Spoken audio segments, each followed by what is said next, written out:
It would help if I had it on with it. Oh my goodness, I don't know why it didn't switch off. Anyway, hello, hello, hello, greetings, salutations, konnichiwa, and every other foreign greeting across this vast, marvelous multiverse. I am Matsu Quinox. This is Horace, and welcome back, my dear scholars. Oh my goodness. To the study. Oh my goodness gracious, I was not expecting that. Oh, sorry, I was distracted a little bit, I guess. Hello there, hello there, hello there. Hello there, Dr. Zadium. Congratulations on getting first, and congratulations on the 5 stream streak. Yay! Hello there, Julian20. Welcome. Hello, all you wonderful scholars, wherever you are, whenever you are across this vast, marvelous multiverse. How are you all doing, my dear scholars? Oh, I need water. Oh my goodness. I hope you're all doing well and not muted like I am. Oh, that's what I get for being distracted. Oh my goodness. I was unfortunately had my I was taking a look at reading something, and of course I forgot to change to unmute the mic. Dr. Zadium, doing good. Thanks. Wonderful, wonderful, wonderful. Private Maverick, did you break your mic again? I did not break my mic. I have not yet broken a mic actually. I've been pretty good with that. No, I accidentally switched it off. Like you do.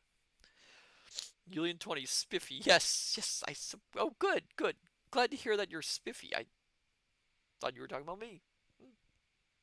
I don't know if I'm spiffy or not.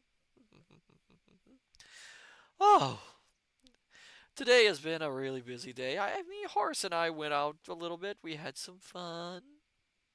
We looked at books.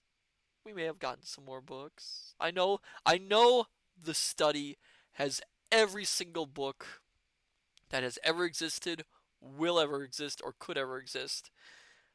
But sometimes you just want to have your own copy. You know, just have your own one. Have your own to just look through. So that's what Horace and I did. We had a lot of fun together. A lot of fun. And then immediately I got back here and I was exhausted. And the rest, as they say, is history. Oh, yeah, I'm still a little tired. Oh, try to wake up. Oh my goodness. You might not think that an omniversal being can get tired, and technically I can't. But it is a part of trying to be normal. Try to be like all the other beings in the omniverse. Which of course is a little bit difficult at times because I tend to forget things that you all have to do, like breathing or blinking or wearing shoes. I mean, why do you have to wear shoes? I mean, they're just covering your feet. But anyway. Tonight, my dear scholars, tonight we are continuing our reading of The Prisoner of Zenda. For those who came in late, Prisoner Zenda is about one Rudolph who decides to take a vacation to the tiny country of Ruritania, where he meets another Rudolph who happens to be the soon-to-be king of the country, um, and looks exactly like him. The two look quite alike. Rudolph, the soon-to-be king, gets drugged, so Rudolph, the other Rudolph, steps into his place so he can be crowned king, so then they can later settle this and put the right king on the throne. Unfortunately, the king Rudolph, not that Rudolph, gets kidnapped by his brother, and Rudolph, not the kidnapped Rudolph, um, has to play king a little bit longer while they try and rescue Rudolph, the king Rudolph, not the other Rudolph. Rudolph, meanwhile, not King Rudolph, regular Rudolph, falls in love with the Princess Flavia, who is supposed to marry Rudolph. The King Rudolph, not the Rudolph who I just mentioned before. So Rudolph now is planning to rescue Rudolph so he can put Rudolph back on the thrower and Rudolph can go home. Do we have it all figured out, my dear scholars? Does that make sense to you?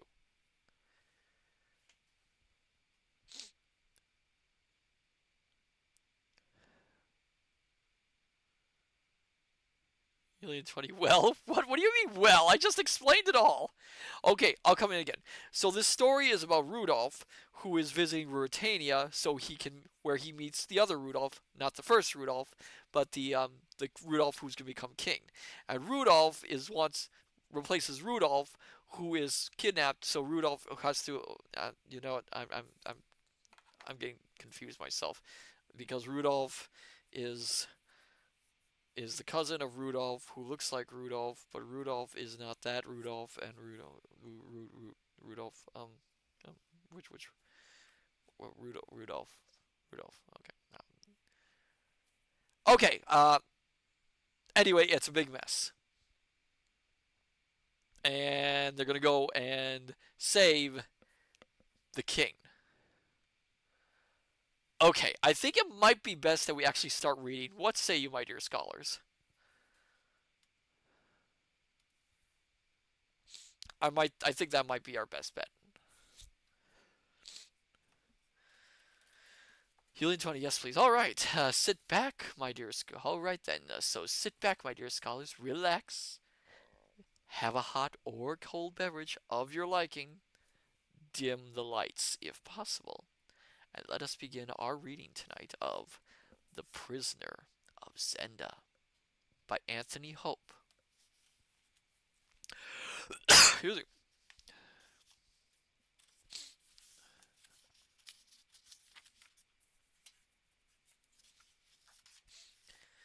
Chapter 12. I receive a visitor and bait a hook. About 5 miles from Zenda, on the opposite side from that on which the castle is situated, there lies a large tract of wood. It is rising ground, and in the center of the demesne, on the top of the hill, stands a fine modern chateau, the property of a distant kinsman of Fritz's, the Count Stanislas von Tarlenheim. Count Stanislas himself was a student and a recluse. He seldom visited the house, and had, on Fritz's request, very readily and courteously offered me its hospitality for myself and my party. This, then, was our destination, chosen ostensibly, osten, osten,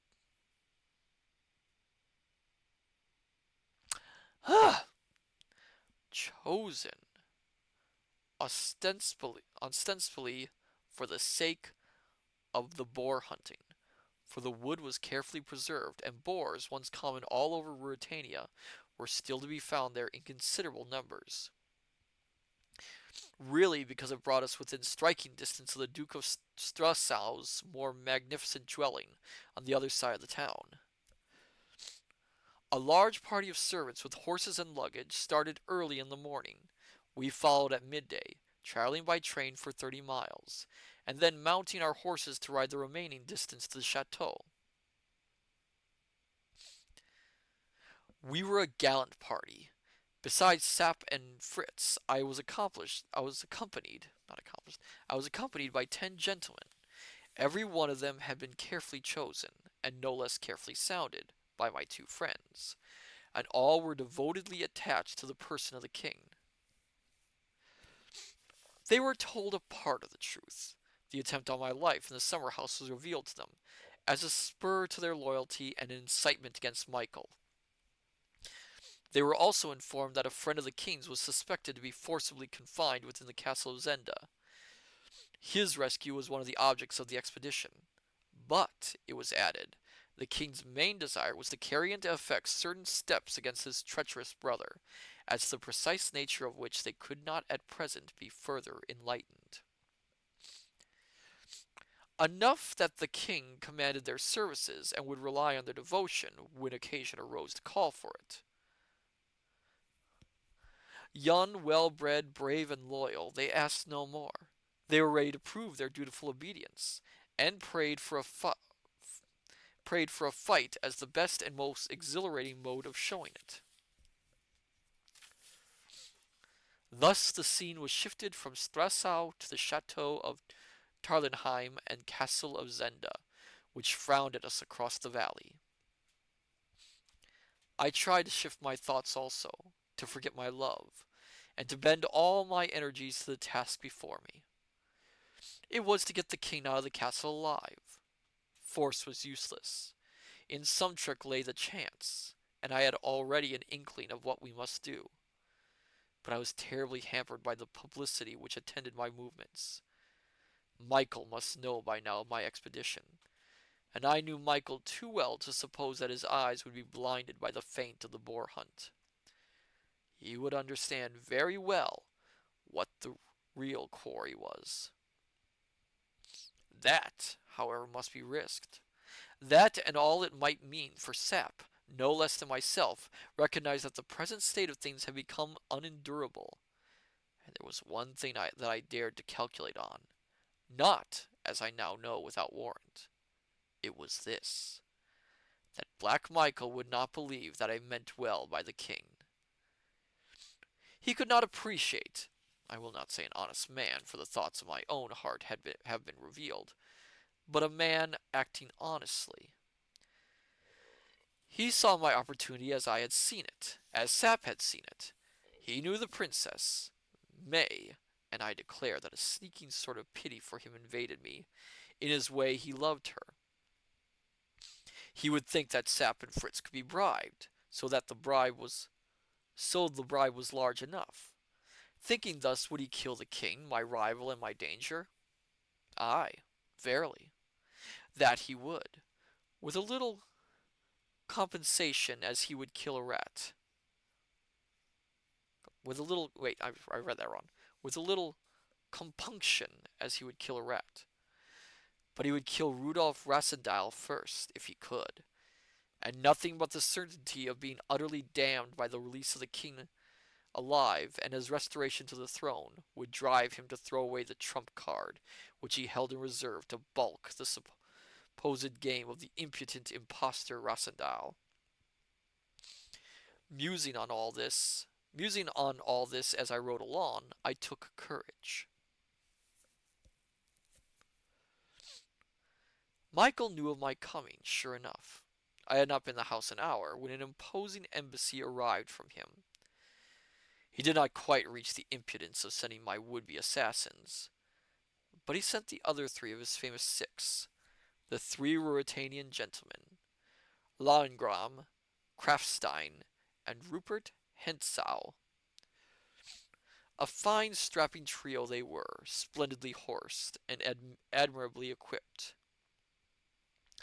Young Rupert, who looked a daredevil and could not have been more than 22 or 23, took the lead, and made us the neatest speech, wherein my devoted subject and loving brother Michael of Stressau prayed me to pardon him for not paying his addresses in person, and further for not putting his castle at my disposal. Excuse me. The reason for both of these apparent derelictions being that he and several of his servants lay sick of scarlet fever, and were in a very sad, and also a very infectious state. So declared young Rupert with an insolent smile on his curling upper lip, and a toss of his thick hair. He was a handsome devil. And the gossip ran that many a lady had troubled her heart for him already. If my brother has scarlet fever, said I, he is nearer my complexion than he is wont to be, my lord. I trust he does not suffer. He is able to attend to his affairs, sire. I hope all beneath your roof are not sick. What of my good friends, de Gontet, Personen, and Descartes? I heard the last had suffered a hurt. Laurengram and Krafstein looked glum and uneasy, but young Rupert's smile grew broader. He hopes soon to find the medicine for it, sire, he answered, and I burst out laughing, for I knew what medicine Descartes longed for. It is called revenge. You will dine with us, gentlemen? I asked. Young Rupert was profuse in apologies. They had urgent duties at the castle. Then, said I with a wave of my hand, to our next meeting, gentlemen. May it make us better acquainted. We will pay. Ah, excuse me a second. We will pray your majesty for an early opportunity, quoth Rupert airily, and he strode past Sap with such jeering scorn on his face that I saw the old fellow clench his fist and scowl black as night. For my part, if a man must needs if, For my part, if a man must needs be a knave, I would have him a debonair knave, and I liked Rupert Hotzow better than his long-faced, closed-eyed companions. Makes your sin no worse, as I conceive, to do it a la mode and stylishly. Now, it was a curious thing that on this first night, instead of eating the excellent dinner my cooks had prepared for me, I must needs leave my gentleman to eat it alone, under Sap's presiding care, and ride myself with Fritz to the town of Zenda and a certain little inn that I knew of. There was little danger in the excursion. The evenings were long and light, and the road this side of Zenda well frequented. So off we rode, with a groom behind us. I muffled myself up in a big cloak. Fritz, said I, as we entered the town, there's an uncommonly pretty girl at this inn. How do you know? He asked. Because I've been there, said I. Since? He began. No, before, said I. But they'll recognize you. Well, of course they will. Now don't argue, my good fellow, but listen to me. We're two gentlemen of the king's household, and one of us has a toothache. The other will order a private room and dinner, and further a bottle of the best wine for the sufferer. And if he be as clever a fellow as I take him for, the pretty girl and no other will wait on us. What if she won't? Objected Fritz. My dear Fritz, said I, if she won't for you, she will for me. We were at the inn. Nothing of me but my eyes were visible as I walked in. The landlady received us. 2 minutes later, my little friend, ever I fear me on the lookout for such guests as might prove amusing, made her appearance. Dinner and the wine were ordered. I sat down in the private room. A minute later, Fritz came in. She's coming, he said. If she were not, I should have to doubt the Countess Helga's taste. She came in. I gave her time to set the wine down. I didn't want it dropped. Fritz poured out a glass and gave it to me. Is the gentleman in great pain? The girl asked sympathetically. The gentleman is no worse than when he saw you last, said I, throwing away my cloak. She started with a little shriek. Then she cried, It was the king, then! I told him... I gotta get that voice right. Sorry, my dear scholars. Give me a second. It was the king, then! I told mother so the moment I saw his picture. Oh, sir, forgive me. Faith, you gave me nothing that hurt much, said I. But the things we said! I forgive them for the thing you did. I must go and tell mother. Stop, said I, assuming a graver air. We are not here for sport tonight. Go and bring dinner, and not a word of the king being here. She came back in a few minutes, looking grave, yet very curious. Well, how is Johann? I asked, beginning my dinner. Of that fellow, sir, my lord king, I mean. Sir, will do, please. How is he? We hardly see him here now. Sir, and why not? I told him he came too often, sir, said she, tossing her head. So he sulks and stays away. Yes, sir. But you could bring him back? I suggested with a smile. Perhaps I could, said she.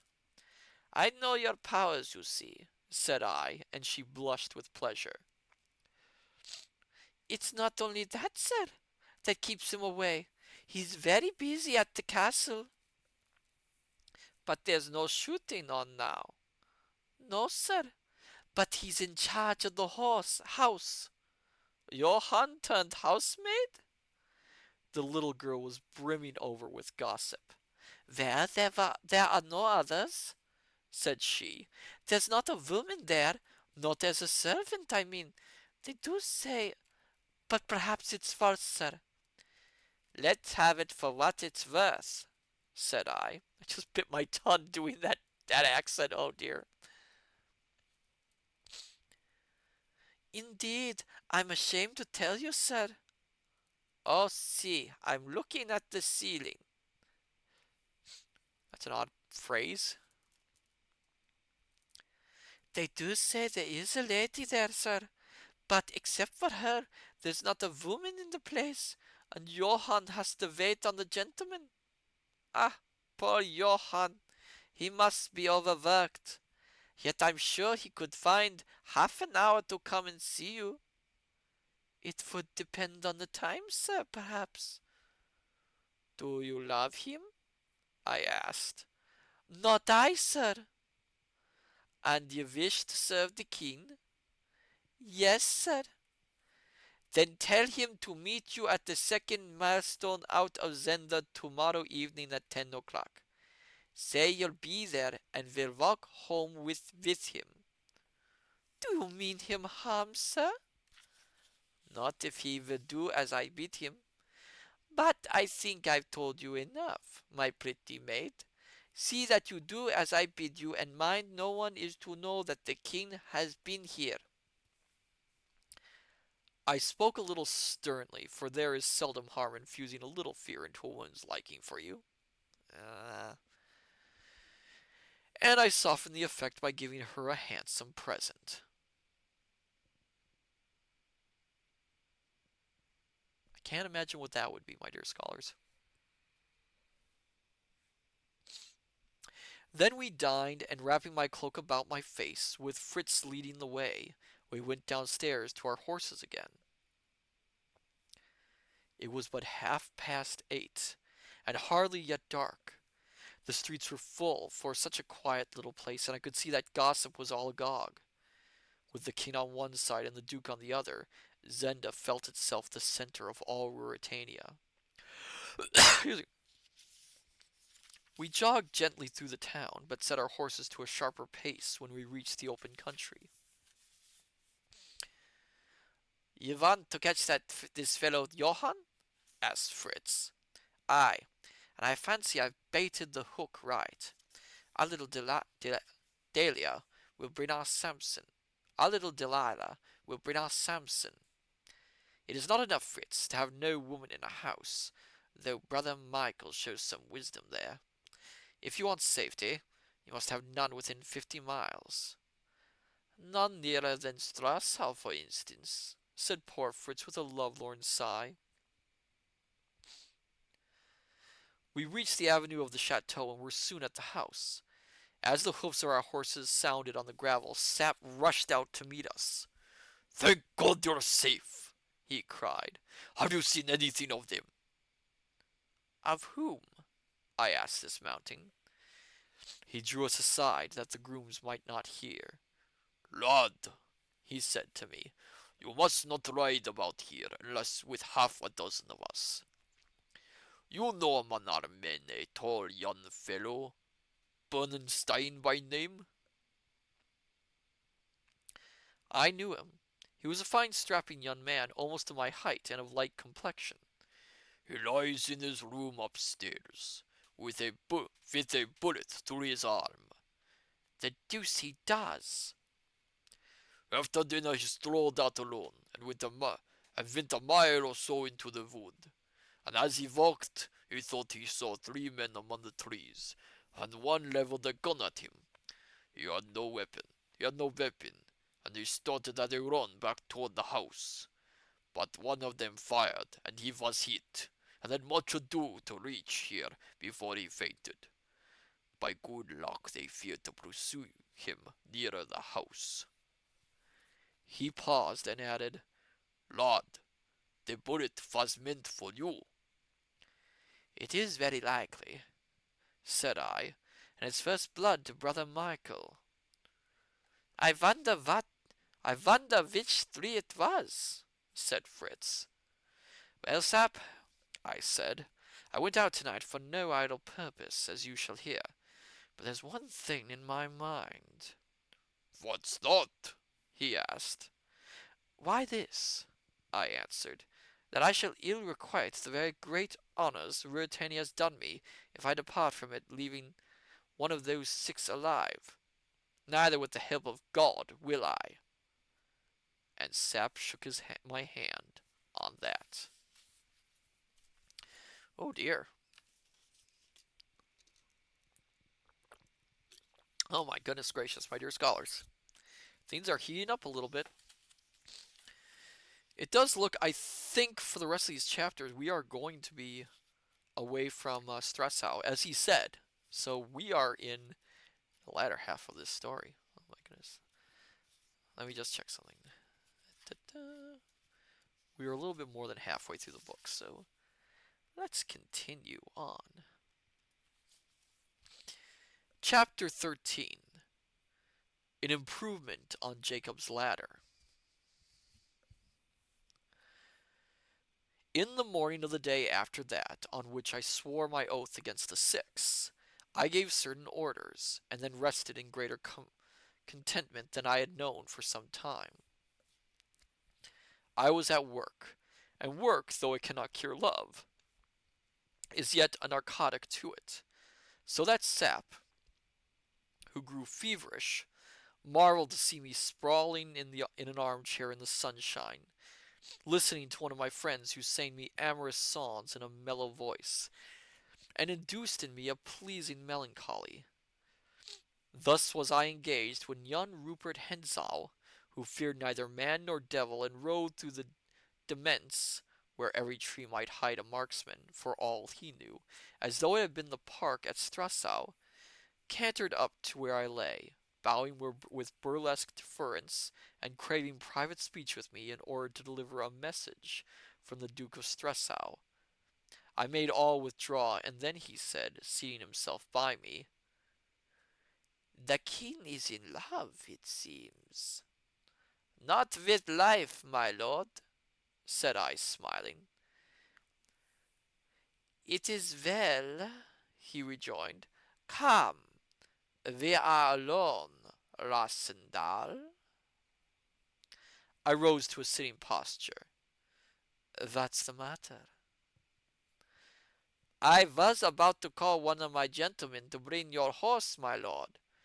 If you do not know how to address the king, my brother must find another messenger. Why keep up the fuss? He asked, neglectfully dusting his boot with his glove. Because it is not finished yet, and meanwhile I'll choose my own name. Oh, so be it. Yet I spoke in love for you, for indeed you are a man after my own heart. Saving my poor honesty, said I, maybe I am, but that I keep faith with men and honor with women. Maybe I am, my lord. He darted a glance at me, a glance of anger. "Is your mother dead?" said I. "Aye, she's dead. She may thank God," said I, and I heard him curse me softly. "Well, what's the message?" I continued. I had touched him on the raw, for all the world knew he had broken his mother's heart and flaunted his mistresses in her house, and his airy manner was gone for the moment. "The Duke offers you more than I would," he growled. "A halter for you, sire, was my suggestion. But he offers you safe conduct across the frontier and 1,000,000 crowns. I prefer your offer, my lord, if I am bound to one." "You refuse?" "Of course." "I told Michael you would." And the villain, his temper restored, gave me the sunniest of smiles. "The fact is, between ourselves," he continued, "Michael doesn't understand a gentleman." I began to laugh. "And you?" I asked. "I do," he said. "Well, well, the halter be it." "I'm sorry you won't live to see it," I observed. "Has His Majesty done me the honor to fasten a particular quarrel on me?" One second, sorry, my dear scholars. "Has His Majesty done me the honor to fasten a particular quarrel on me?" "I would you were a few years older, though." "Oh, God gives years, but the devil gives increase," laughed he. "I can hold my own." "How is your prisoner?" I asked. "The king." "Your prisoner." "I forgot your wishes, sire." "Well, he is alive." He rose to his feet. I imitated him. Then, with a smile, he said, "And the pretty princess? Faith, I wager the next Elfberg will be red enough, for all that Black Michael will be called his father." I sprang a step towards him, clenching my hand. He did not move an inch, and his lip curled in insolent amusement. "Go, while your skin's whole," I muttered. He had repaid me with interest my hit about his mother. Then came the most audacious thing I have known in my life. My friends were some 30 yards away. Rupert called to a groom to bring him his horse, and dismissed the fellow with a crown. The horse stood near. I stood still, suspecting nothing. Rupert made as though to mount. Then he suddenly turned to me, his left hand resting on his in his belt, his right outstretched. "Shake hands," he said. I bowed, and did as he had foreseen. I put my hands behind me. Quicker than thought, his left hand darted out at me, and a small dagger flashed in the air. It struck me in the left shoulder. Had I not swerved, it had been my heart. With a cry, I staggered back. Without touching the stirrup, he leapt upon his horse and was off like an arrow, pursued by cries and revolver shots, the last as useless as the first. And I sank into my chair, bleeding profusely, as I watched the devil's brat disappear down the lawn avenue. My friends surrounded me, and then I fainted. Drink of water.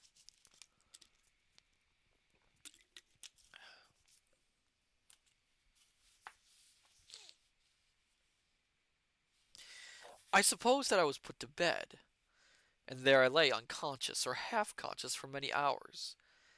For it was night when I awoke to my full mind. I found Fritz beside me. I was weak and weary, but he bade me be of good cheer, saying that my wound would soon heal, and that meanwhile all had gone well, for Johann the keeper had fallen into the snare we had laid for him, and was even now in the house. "And the queer thing is," pursued Fritz, "that I fancy he's not altogether sorry to find himself here. He seems to think that when Black Michael had brought off his coop, witnesses of how it was effected, saving of course the six themselves, will not be at a premium." This idea argued a shrewdness in our captive, which led me to build hopes on his assistance. I ordered him to be brought in at once. Sap conducted him and set him in a chair by my bedside. He was sullen and afraid. But to say truth, after young Rupert's exploit, we also had our fears, and if he got as far as possible from Sap's formidable six-shooter, Sap kept him as far as he could from me. Moreover, when he came in, his hands were bound, but that I would not suffer. I need not stay to recount the safeguards and rewards we promised the fellow, all of which were honorably observed and paid, so that he lives now in prosperity, though where I may not mention. And we were the more free inasmuch as we soon learnt that he was rather a weak man than a wicked, and had acted throughout this matter more from fear of the Duke and of his own brother Max than for any love of what was done. But he had persuaded all of his loyalty. And though not in their secret councils, was yet by his knowledge of their dispositions within the castle, able to lay bare before us the very heart of their devices. And here, in brief, is his story.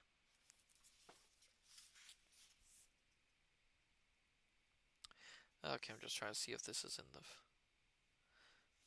the first person or not. Okay, it isn't. Oh, wait. Let me bring this up. We're going to bring up the castle map again. There we are. Okay. Below the level of the ground in the castle, approached by a flight of stone steps which abutted on the end of the drawbridge, were situated two small rooms, cut out of the rock itself. The outer of the two had no windows, but were always lighted with candles. The inner had one square window, which gave upon the moat.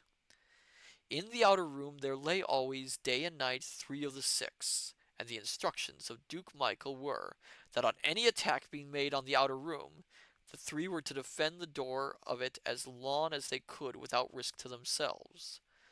But as soon as the door should be in danger of being forced, then Rupert Hentzau, or Deckhaud, for one of these two were always there, should leave the others to hold it as long as they could, and himself pass into the inner room, and without more ado, kill the king who lay there, well treated indeed, but without weapons, and with his arms confined in fine steel chains, which did not allow him to move his elbow more than 3 inches from his side. Thus, before the outer door was stormed, the king would be dead, and his body? For the body would be evidence as damning as himself. "Nay, sir," said Johann, "his highness had thought of that. While the two hold the outer door, the one who has killed the king unlocks the bars in the square window. They turn on a hinge. The window now gives no light, for its mouth is choked by a great pipe of earthenware, and this pipe, which is large enough to let pass through it the body of a man, passes into the moat, coming to an end immediately above the surface of the water, so that there is no perceptible interval between water and pipe. The king being dead, his murderer swiftly ties a weight to the body, and dragging it to the window, raises it by a pulley. For lest the weight should prove too great, Descartes has provided one, till it is level with the mouth of the pipe. He inserts the feet in the pipe and pushes the body down. Silently, without splash or sound, it falls into the water, and thence to the bottom of the moat, which is 20 feet deep thereabouts. This done, the murderer cries loudly, All's well, and himself slides down the pipe, and the others, if they can, and the attack is not too hot, run to the inner room and, seeking a moment's delay, bar the door and in their turn slide down. And though the king rises not from the bottom, they rise and swim round to the other side, where the orders are for men to wait there them yeah, are for men to wait them with ropes to haul them out and horses. And here, if things go ill, the Duke will join them and seek safety by riding. Whew, give me 1 second. Need to catch my breath. Ah, that's. But if all goes well, they will return to the castle and have their enemies in a trap. That sir is the plan of His Highness for the disposal of the king in case of need. But it is not to be used until the last, for as we all know, he is not minded to kill the king unless he can, before or soon after, kill you also, sir. Now, sir, I have spoken the truth, as God is my witness, and I pray you to shield me from the vengeance of Duke Michael. For if after he knows what I have done I fall into his hands, I shall pray for one thing out of all the world, a speedy death, and that I shall not obtain from here. The fellow's story was rudely told, but our questions supplemented his narrative. What he had told us applied to an armed attack. But if suspicions were aroused and there came overwhelming force, such for instance as I, the king, could bring, the idea of resistance would be abandoned. The king would be quietly murdered and slid down the pipe. And here comes an ingenious touch, one of the six would take his place in the cell, and on the entrance of the searchers loudly demand release and redress, and Michael, being summoned, would confess to hasty action. But he would say the man had angered him by seeking the favor of a lady in the castle. This was Antoinette de Maubon, and he had confined him there, as he conceived he, as Lord of Zenda, had right to do. But he was now, on receiving his apology, content to let him go, and so end the gossip which, to his Highness's annoyance, had arisen concerning a prisoner in Zenda, and had given his visitors the trouble of this inquiry. The visitors, baffled, would retire, and Michael could, at his leisure, dispose of the body of the king. Excuse me. Sap, Fritz, and I, in my bed, looked round on one another in horror and bewilderment at the cruelty and cunning of the plan. Whither, whither I went in peace or in war, openly at the head of a corps, or secretly by a stealthy assault, the king would be dead before I could come near him. If Michael were stronger and overcame my party, there would be an end. But if I were stronger, I should have no way to punish him, no means of proving any guilt in him without proving my own guilt also. On the other hand, I should be left as king. For a moment my pulse quickened, and it would be for the future to witness the final struggle between him and me. He seemed to have made triumph possible and ruin impossible. At the worst, he would stand as well as he had stood before. Excuse me again. At the worst, he would stand as well as he had stood before I crossed his path, with but one man between him and the throne, and that man an impostor. At best, there would be none left to stand against him. I begun to think that Black Michael was over fond of leaving the fighting to his friends, but now I acknowledge that the brains, if not the arms of the conspiracy, were his. 1 second.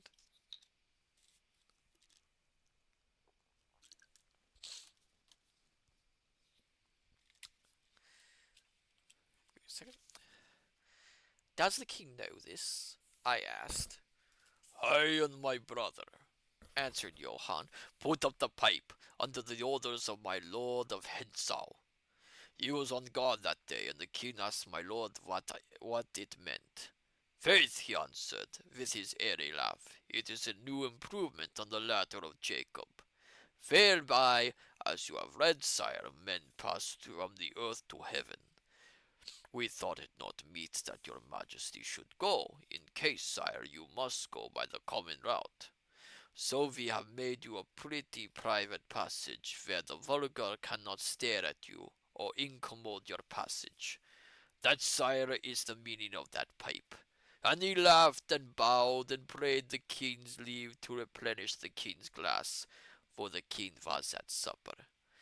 And the king, though he is a brave man, as are all of his house, grew red and then white as he looked on the pipe and at the merry devil who mocked him.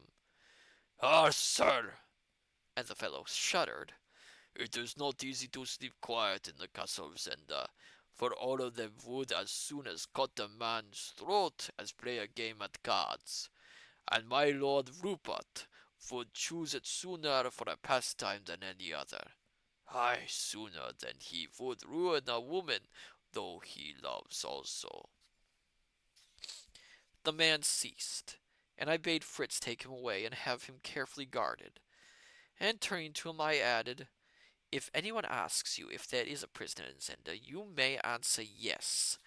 But if any asks who the prisoner is, do not answer, for all my promises will not save you if any man here learns from you the truth as to the prisoner of Zenda. I'll kill you like a dog if the thing be so much as breathed within the house. Then when he was gone, I looked at Sap. It's a hard nut, said I. So hard, said he, shaking his grizzled head, that as I think this time next year is like to find you still king of Ruritania. And he broke out into curses on Michael's cunning. I lay back on my pillows. There seems to me, I observed, to be two ways by which the king can come out of Zenda alive. One is by treachery in the duke's followers. You can leave that out, said Sap. I hope not, I rejoined, because the other I was about to mention is by a miracle, by heaven. That is a really, really nasty plan. That is really cold-blooded. Okay, give me a second, my dear scholars, before we read the next chapter. I think these chapters are getting shorter in some places. Ah.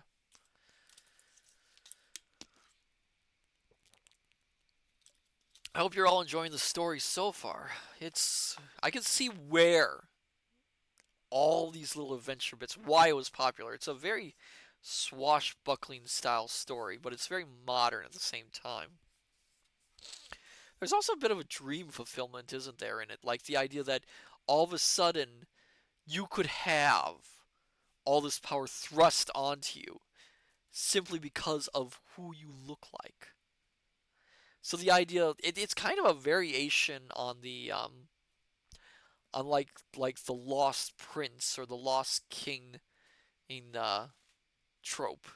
The idea that someone who is common might have missing blue blood, but in this case, it's simply that he becomes he gets this power simply because he happens to look like someone else.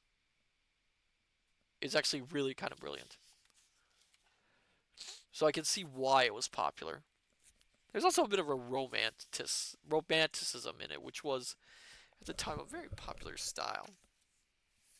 All right. Excuse me.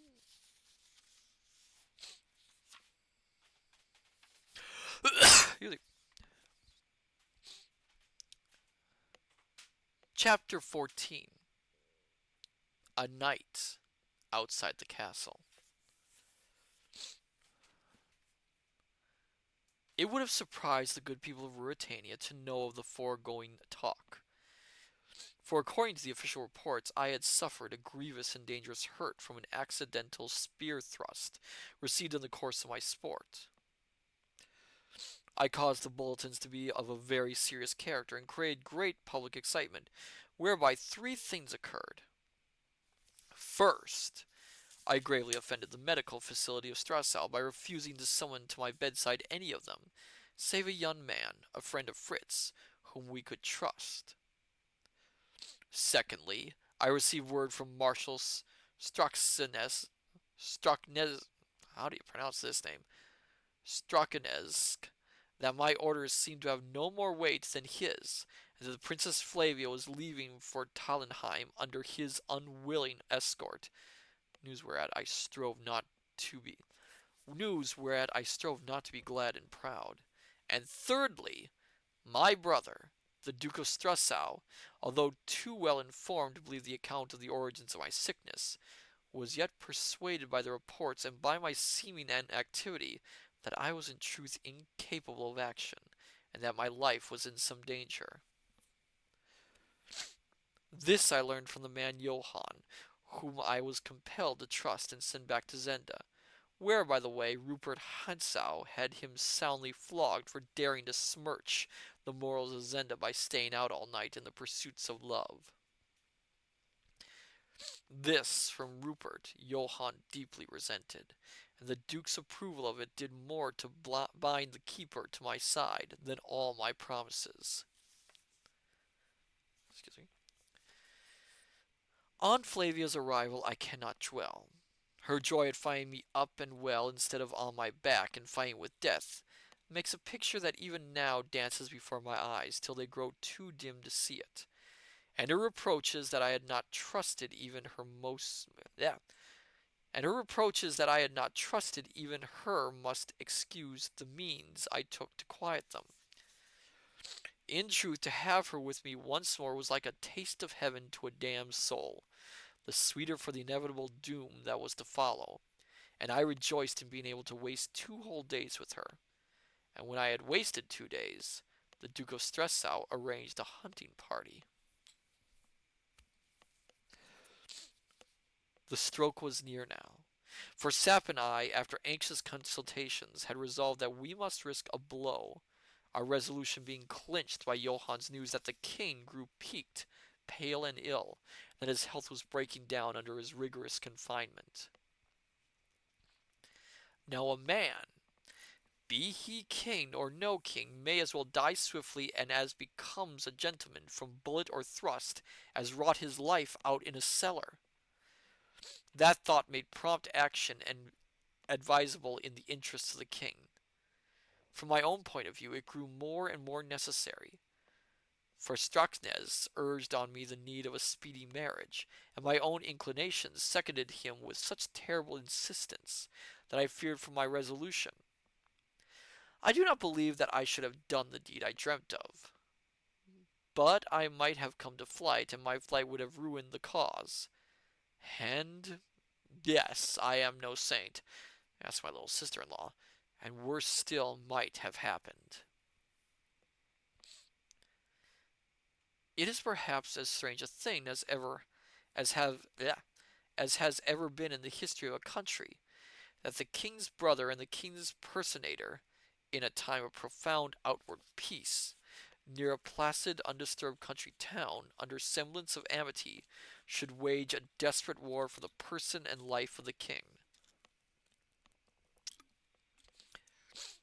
Yet such was the struggle that began now between Zenda and Tarlenheim. When I look back on the time, I seem to myself to have been half mad. Sap has told me that I suffered no interference, and listened to no remonstrations, and if ever a king of Ruritania ruled like a despot, I was, in those days, the man. Look where I would, I saw nothing that made life sweet to me, and I took my life in my hand and carried it carelessly as a man dangles an old glove. At first they strove to guard me, to keep me safe, to persuade me not to expose myself. But when they saw how I was set, there grew up among them, whether they knew the truth or not, a feeling that fate ruled the issue, and that I must be left to play my game with Michael my own way. Late next night I rose from table, where Flavia had sat by me, and conducted her to the door of her apartments. There I kissed her hand and bade her sleep sound and wake to happy days. Then I changed my clothes and went out. Sap and Fritz were waiting for me with 6 men and the horses. Over his saddle Sap carried a long coil of rope, and both were heavily armed. I had with me a short, stout cudgel and a long knife. Making a circuit, we avoided the town, and in an hour found ourselves slowly mounting the hill that led to the castle of Zenda.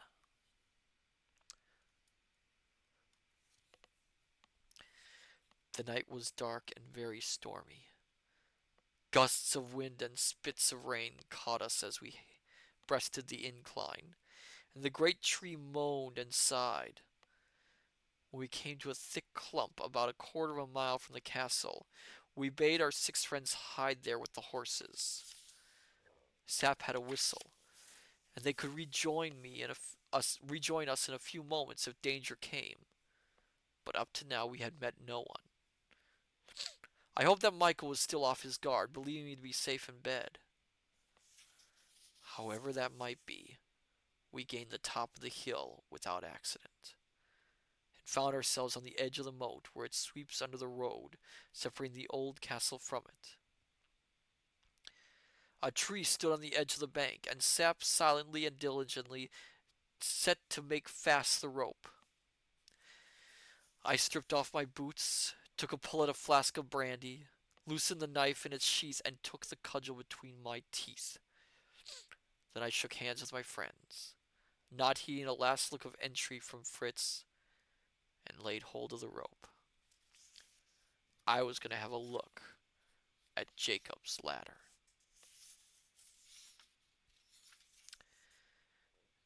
Gently I lowered myself into the water. Though the night was wild, the day had been warm and bright, and the water was not cold. I struck out and began to swim round the great walls which frowned above me. I could see only 3 yards ahead. I had then good hopes of not being seen as I crept along close under the damp, moss-grown masonry. There were lights from the new part of the castle on the other side, and now and again I heard laughter and merry shouts. Excuse me. I fancy I recognized young Rupert Heizau's ringing tones, and pictured him flushed with wine. Recalling my thoughts to the business in hand, I rested a moment. If Johann's description were right, I must be near the window now. Very slowly I moved, and out of the darkness ahead loomed a shape. It was the pipe, curving from the window to the water. About 4 feet of its surface were displayed. It was as big round as 2 men. I was about to approach it when I saw something else, and my heart stood still. The nose of a boat protruded beyond the pipe on the other side, and listening intently I heard a slight shuffle, as of a man shifting his position. Excuse me. Who was the man who guarded Michael's invention? Was he awake or was he asleep? I felt if my knife was ready, and trod water. As I did so, I found bottom under my feet. The foundations of the castle extended some 15 inches, making a ledge, and I stood on it, out of water from my armpits upwards. Then I crouched and peered through the darkness under the pipe, where curving it left a space. There was a man in the boat. A rifle lay by him. I saw the gleam of the barrel. Here was the sentinel. He sat very still. I listened. He breathed heavily, regularly, monotonously. By heaven, he slept. Kneeling on the shelf, I drew forward under the pipe till my face was within 2 feet of his. He He was a big man, I saw. It was Max Holf, the brother of Johann. My hand stole to his belt and I drew out my knife. Of all the deeds of my life, I love the least to think of this. And whether it were the act of a man or a traitor, I will not ask. I said to myself, it is war, and the king's life is the stake. And I raised myself from beneath the pipe and stood up by the boat which lay moored by the ledge. Holding my breath, I marked the spot and raised my arm. The great fellow stirred. He opened his eyes. Wide. Wider. He gasped in terror at my face and clutched at his rifle.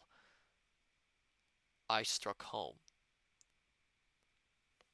and I heard the chorus of a love song from the opposite bank.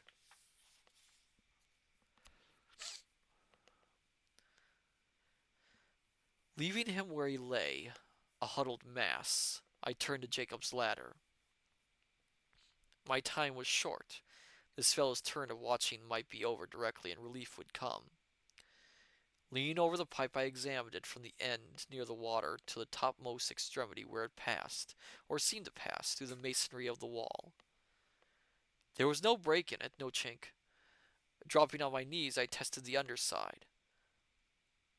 My breath went quick and fast, for on this lower side, where the pipe should have clung close to the masonry, there was a gleam of light. That light must come from the cell of the king. I set my shoulder against the pipe and exerted my strength. The chink widened a very, very little, and hastily I desisted. I had done enough to show that the pipe was not fixed in the masonry at the lower side. Then I heard a voice.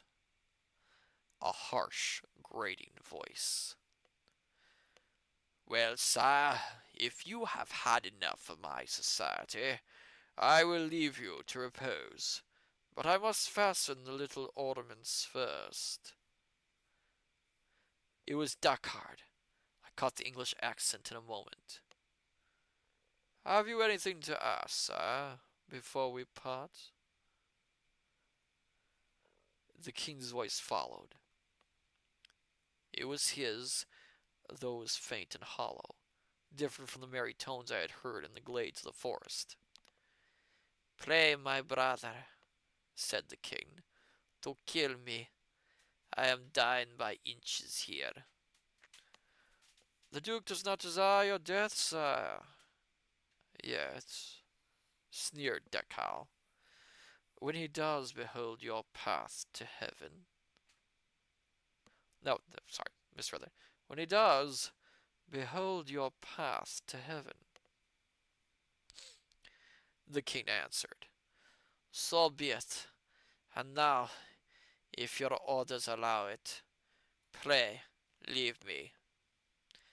May you dream of paradise, said the ruffian. The light disappeared. I heard the bolts of the door run home, and then I heard the sobs of the king. He was alone, as he thought. Who dares mock at him? I did not venture to speak to him.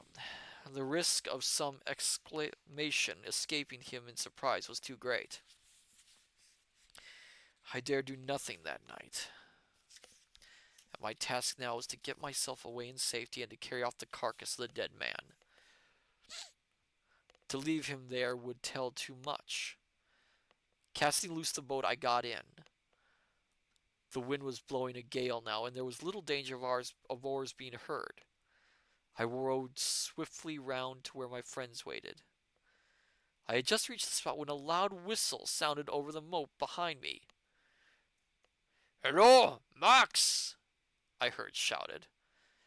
I hailed Sap in a low tone. The rope came down, I tied it round the corpse and then went up it myself. "Whistle, you fool," I whispered, "for our men, and haul in the line. No talk now." They hauled up the body. Just as it reached the road, 3 men on horseback swept round from the front of the castle. We saw them, but being on foot ourselves, we escaped their notice. But we heard our men coming up with a shout. "The devil!" I gotta get this voice right. Sorry, my dear scholars. 1 second.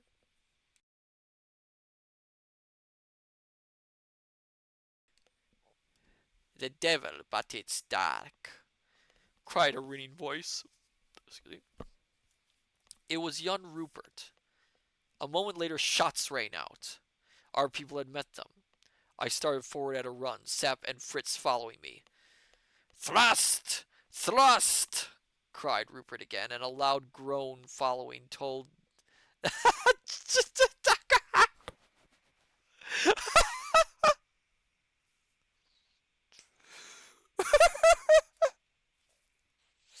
I'm sorry. I just realized what I was reading. I just realized what I was reading.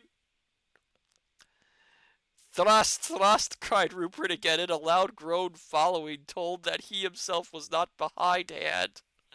Oh,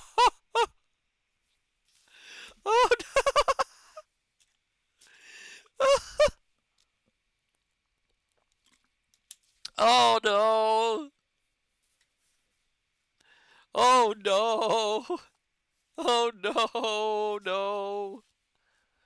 Oh, I should program like an innuendo counter at this thing. Oh no!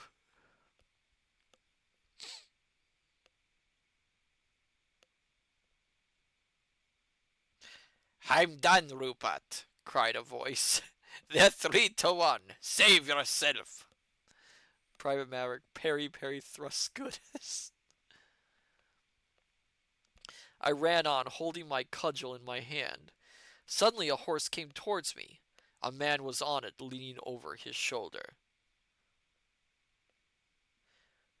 "Are you cooked too, Krafstein?" he cried. There was no answer. I sprang to the horse's head. It was Rupert Huntsau. "At last!" I cried, for we seemed to have him. He had only a sword in his hand. My men were hot upon him. Sap and Fritz were running up. I had outstripped them, but if they got close enough to fire, he must die or surrender. "At last!" I cried. "It's the play actor!" cried he, slashing at my cudgel. He cut it clean in two, and judging discretion better than death, I ducked my head, and I blush to tell it, scampered for my life. The devil was in Rupert Hansau, for he put spurs to his horse, and I, turning to look, saw him ride, full gallop to the edge of the moat, and leap in, while the shots of our party fell thick round him like hail. With one gleam of moonlight we should have riddled him with balls. What is going on with this chapter? But in the darkness he won to the corner of the castle and vanished from our sight. "The deuce take him!" grinned Sap. "It's a pity," said I, "that he's a villain. Whom have we got?" We had Lurengram and Krafstein. They lay dead, and concealment being no longer possible, we flung them, with Max, into the moat, and drawing together in a compact body, rode off down the hill. And in our midst went the bodies of 3 gallant gentlemen. Thus we travelled home, heavy at heart for the deaths of our friends, sore uneasy concerning the king, and cut to the quick that young Rupert had played yet another winning hand with us. For my own part, I was vexed and angry that I had killed no man in open fight, but only stabbed a knave in his sleep. And I did not love to hear Rupert call me a play actor. My dear scholars, should we do one more chapter or should we stop here for the night? What do you think? Wish I had a calculator with me.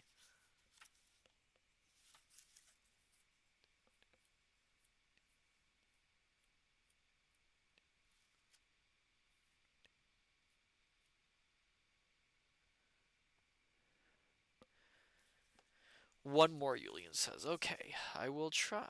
Do that. Yep. And that'll be the last one for the night.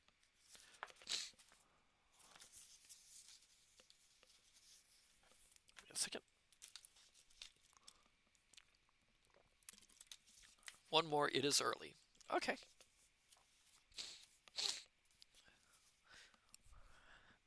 What was with that last chapter?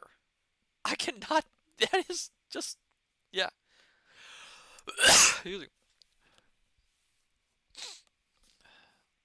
Chapter 15. I talk with a temper. Ruritania is not England, or the quarrel between Duke Michael and myself could not have gone on, with the extraordinary incidents which marked it, without more public notice being directed to it. Duels were frequent among all the upper classes, and private quarrels between great men kept the old habit of spreading to their friends and dependents. Nevertheless, after the affray which have just related, such reports began to circulate that I felt it necessary to be on my guard. The death of the gentlemen involved could not be hidden from their relatives. I issued a stern order declaring that dueling had attained unprecedented license. The Chancellor drew up the document for me, and very well he did it, and forbidding it save in the gravest cases. I sent a public and stately apology to Michael, and he returned a deferral and courteous reply to me, for our one point of union was, and it underlay all our differences and induced an unwilling harmony between our actions, that we could neither of us afford to throw our cards on the table. He, as well as I, was a play actor, and hating one another, we combined to dupe public opinion.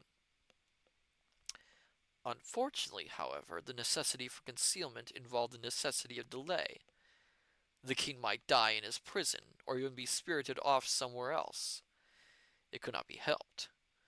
For a little while I was compelled to observe a truce, and my only consolation was that Flavia most warmly approved of my edict against duelling.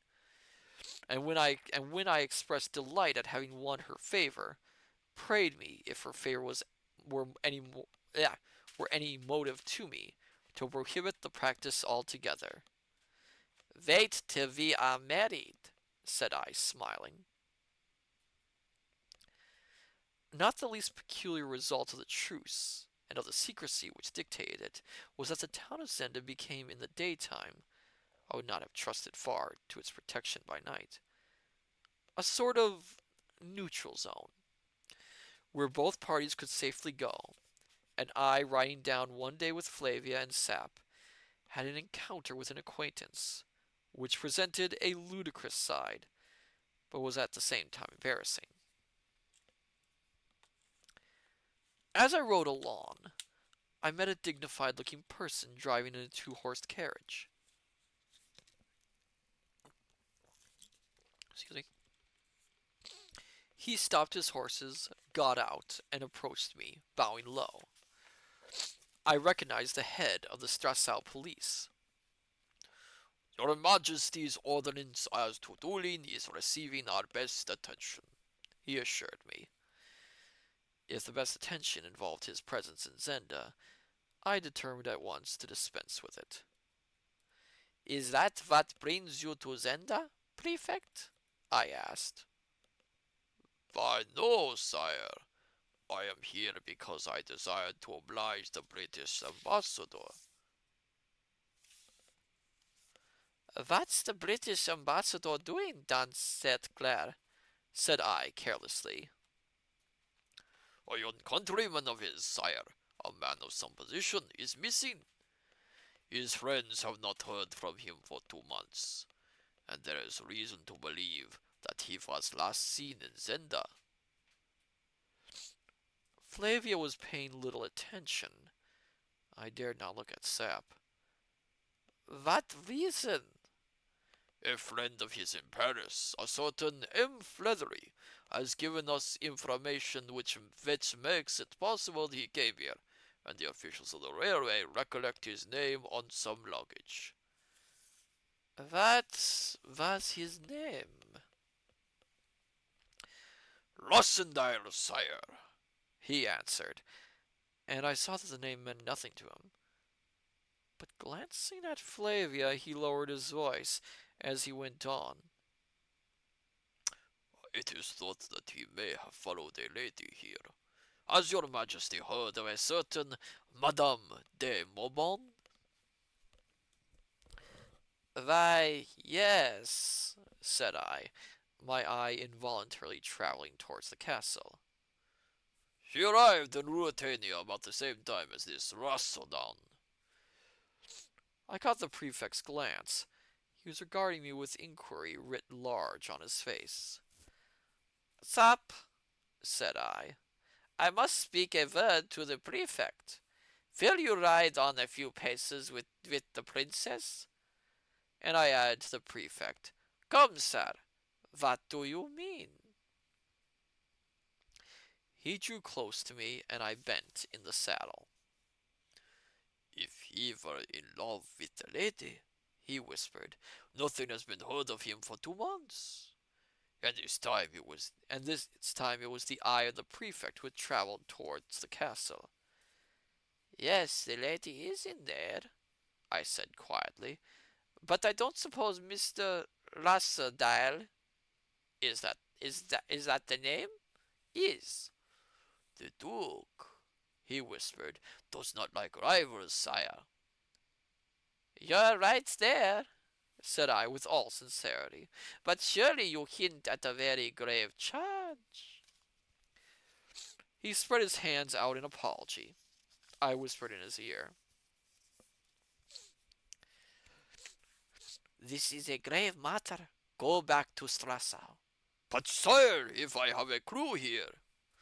Go back to Strassau, I repeated. Tell the ambassadors that you have a clue, but you must be left alone for a week or two. Meanwhile, I'll charge myself with looking into the matter. The ambassador is very pressing, sire. You must quiet him. Come, sir. You see that if your suspicions are correct, it is an affair in which we must move with caution. We can have no scandal. Mind you return tonight. He promised to obey me, and I rode on to rejoin my companions, a little easier in my mind. Inquiries after me must be stopped at all hazards for a week or two, and this clever official had come surprisingly near the truth. His impression might be useful some day, but if he acted on it now, it might mean the worst to the king. Heartily did I curse George Featherly for not holding his tongue. Well, asked Flavia, have you finished your business? Most satisfactorily, said I. Come, shall we turn round? We are almost trenching on my brother's territory. We were, in fact, at the extreme end of the town, just where the hills began to mount toward the castle. We cast our eyes up, admiring the massive beauty of the old walls, and we saw a cortege winding slowly down the hill. On it came. Let us go back, said Sap. I should like to stay, said Flavia, and I reined my horse beside hers. We could distinguish the approaching party now. There came first 2 mounted servants in black uniforms, relieved only by a silver badge. These were followed by a car drawn by 4 horses. On it, under a heavy pall, lay a coffin. Behind it rode a man in plain black clothes, carrying his hat in his hand. Sap uncovered, and we stood waiting, Flavia keeping by me and laying her hand on my arm. It is one of the gentlemen killed in the quarrel, I expect, she said. I beckoned to a groom. Right, and ask whom they escort, I ordered.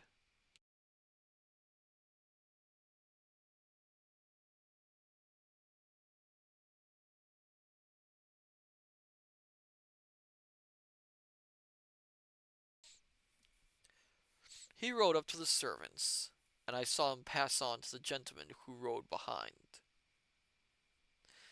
It's Rupert of Hensau, whispered Sap. Rupert it was, and directly afterwards, waving to the procession to stand still, Rupert trotted up to me. He was in a frock coat, tightly buttoned, and trousers. He wore an aspect of sadness, and he bowed with profound respect. Yet suddenly he smiled, and I smiled too. Oops. For old Sap's hand lay in his left breast pocket, and Rupert and I both guessed what lay in the hand inside the pocket. Your Majesty asks whom we escort, said Rupert. It is my dear friend, Albert of Longram. Pages are hard to turn. Sir, said I, no one regards the unfortunate affair more than I. My ordinance, which I mean to have obeyed, is witness to it. Poor fellow, said Flavia softly, and I saw Rupert's eyes flash at her.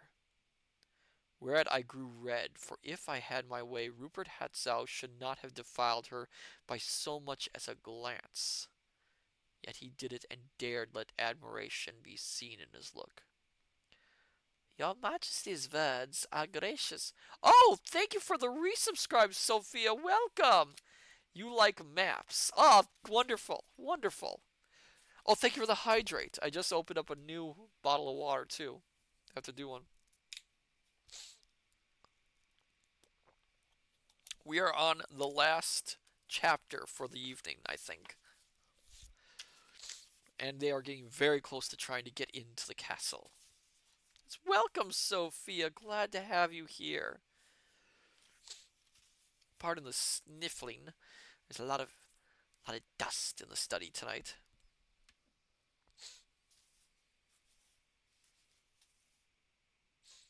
Where was I? Your Majesty's words are gracious, he said. I grieve for my friend. Yet, sire, others must soon lie as he lies now. It is a thing we all do well to remember, my lord, I rejoined. Even kings, sire, said Rupert in a moralizing tone, and old Sap swore softly by my side. It is true, said I. How fares my brother, my lord? He is better, sir. I am rejoiced. His hopes soon to leave for Strasau, when his health is secured. He is only convalesced then? There remains one or two small troubles, answered the insolent fellow in the mildest tone in the world. Express my earnest hope, said Flavia, that they may soon cease to trouble him.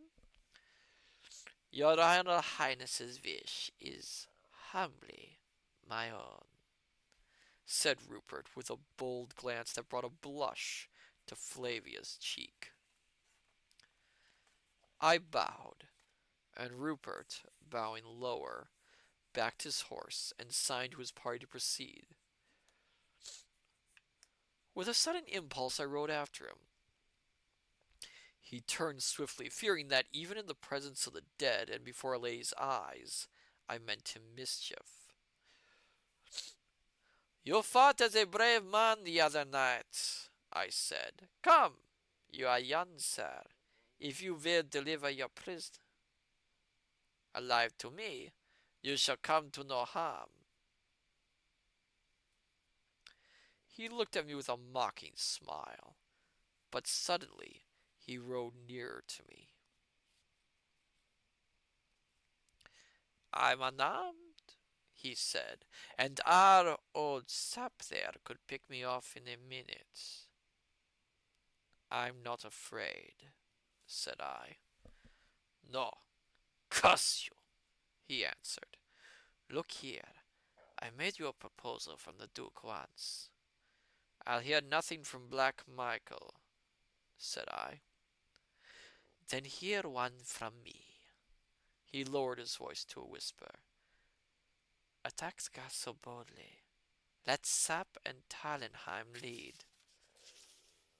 Go on, said I. Arrange the time with me. I have such confidence in you, my lord. Tut! I'm talking business now.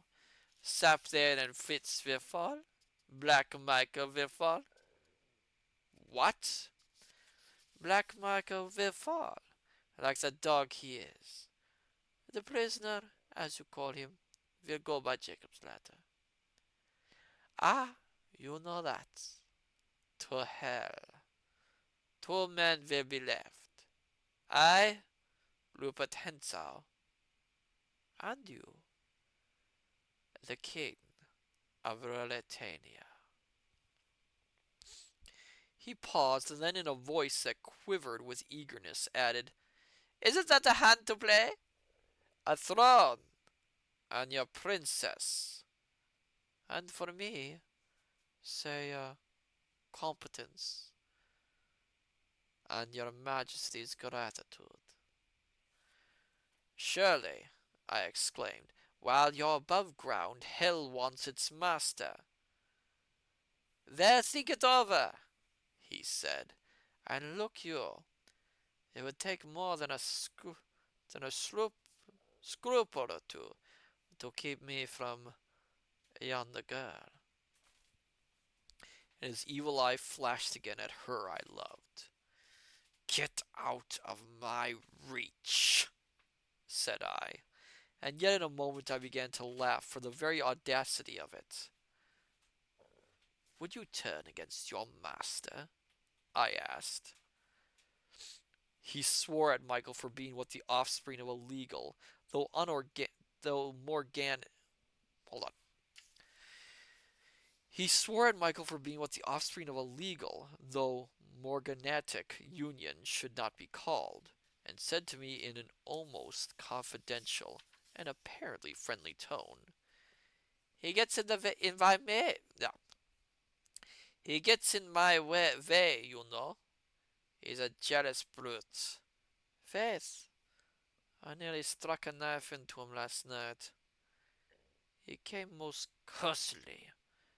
Menopause. My temper was well under control now. I was learning something. A lady? I asked negligently. Aye, and a beauty? He nodded. But you've seen her. Ah, was it at a tea party when some of your friends got on the wrong side of the table? What can you expect of fools like Descartes and the Gauntlet? I wish I'd been there. And the Duke interferes. Well, said Rupert meditatively, that's hardly a fair way to put in it.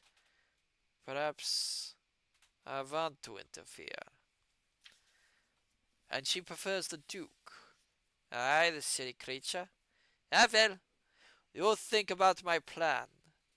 And with a bow, he pricked his horse and trotted after the body of his friend. I went back to Flavia and Sap, pondering on the strangeness of the man. Wicked men I have known in plenty, but Rupert Henshaw remains unique in my experience. And if there be another anywhere, let him be caught and hanged out of hand. So says I. He's very handsome, isn't he? Said Flavia. Well, of course she didn't know him as I did. Yet I was put out, for I thought his bold glances would have made her angry. But my dear Flavia was a woman, and so, She was not put out. On the contrary, she thought young Rupert very handsome, as, beyond question, the ruffian was. "And how sad he looked at his friend's death," said she. "He'll have better reason to be sad on his own," observed Sap with a grim smile. As for me, I grew sulky. Unreasonable it was perhaps, for what better business had I to look at her with love than had even Rupert's lustful eyes? Excuse me. And sulky I remained, till, as evening fell, and we rode up to Tarlenheim, Sap having fallen behind in case anyone should be following us, Flavia riding close beside me, said softly, with a little half-ashamed laugh, "Unless you smile, Rudolph, I cry. Why are you so angry? Why are you angry?" "It was something that fellow said to me," said I, but I was smiling as we reached the door and dismounted. There a servant handed me a note. It was unaddressed. "It is from me?" I asked. "Yes, sire. A boy brought it." I tore it open. "Johann carries this for me. I warned you once. In the name of God, and if you are a man, rescue me from this den of murderers. A. D. M." I handed it to Sap, but all that the tough old soul said in reply to this piteous appeal was, "Whose foot brought her there?" Nevertheless, not being faultless myself, I took leave, to pity Antoinette de Malvern. And we will stop there, my dear scholars, for the night. Oh my goodness, things are getting tense. It looks like we might have a more dangerous villain in the form of Rupert rather than Michael. Oh dear. Things are getting more complicated, and it looks like they're going to be having a tougher time to get the king out than they thought. 20, good story. Thank you, thank you. It has its highs and lows. It is very much of its time, but I can see, like I said before, why it was so popular when it came out. It really is somewhat thrilling, and there's a lot of that wish fulfillment with characters. All right then. So we will. Oh, next week, if everything goes according to plan, um, next Tuesday we'll be playing more Power Wash Simulator. We'll be taking a break from Phoenix Wright and playing a little more Power Wash Simulator like we did before. Um, might be a little bit of a good relaxing way to spend the night. And then we'll be reading more chapters of The Prisoner of Zenda. So then, for now, let's see who we can raid tonight.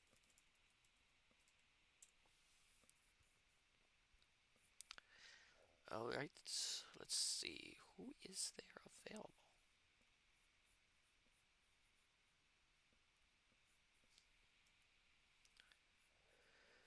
Okay, let's see.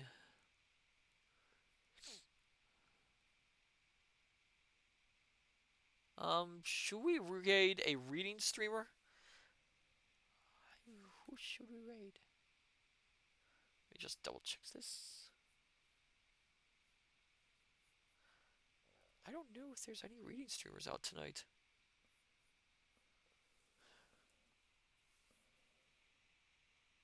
Oh, oh, oh. So let's raid Jevnez. They are reading The Boxcar Children. Oh, and they are I have fond memories of that book series. So then, my dear scholars, I say unto you, good evening, good morning, good afternoon. Till we meet each other again at the study.